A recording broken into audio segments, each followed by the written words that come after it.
Hi, வணக்கம் everybody. எப்படி இருக்கீங்க எல்லோரும்? ஜஸ்ட் டேக் எ மினிட், ஒரு நிமிஷம் இருந்து நான் சொல்கிறத யோசிங்க. நம்ம அப்பா அம்மாலாம் நமக்காக கஷ்டப்பட்டு எல்லாம் பண்ணிட்டுருக்காங்க.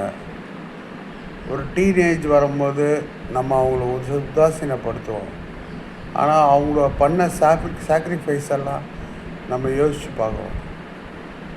உங்களுக்கு ஒரு வேலை கிடைச்சோன்னே ஃபஸ்ட்டு மாத சம்பளத்தில் அவங்க அப்பா அம்மாவை கூப்பிட்டு போய் அவங்களுக்கு பிடிச்ச ஃபுட்டு வாங்கி கொடுத்து, அவங்களுக்கு ஒரு சாரியோ இல்லை வேட்டியோ இல்லை அவங்க என்ன பண்ணுறாங்களோ அதை வாங்கி கொடுத்து அவங்க காலில் விழுந்து கும்பிட்டிங்கன்னா எவ்வளோ நல்லாயிருக்கும். எல்லாருக்கும் அந்த குடுப்பிடம் இருக்கிறது இல்லை. வீட்டில் வயசான பாட்டி தாத்தாலாம் இருந்தாங்கன்னா அவங்களுக்கு அவ்வளோ விஸ்டம் இருக்கும்.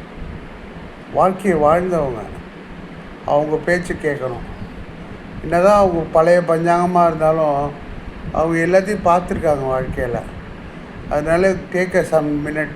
நீங்கள் வேறு இடத்துல வேலை செஞ்சிங்கன்னா கூட, ஊருக்கு போனீங்கன்னா எப்படி இருக்கீங்க பாட்டி அப்படின்னு ஒரு 5 நிமிஷம் பேசுனீங்கன்னா அவங்களுக்கு ஒரு சந்தோஷம். அவங்க உங்களே எதிர்பார்த்து காத்திருப்பாங்க. இதை பற்றி என்ன நினைக்கிறீங்க நீங்கள் சொல்லுங்கள்.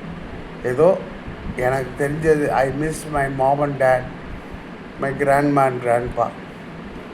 So I thought I'll tell you this. Have a nice day, bros. God bless you all. Have a nice day.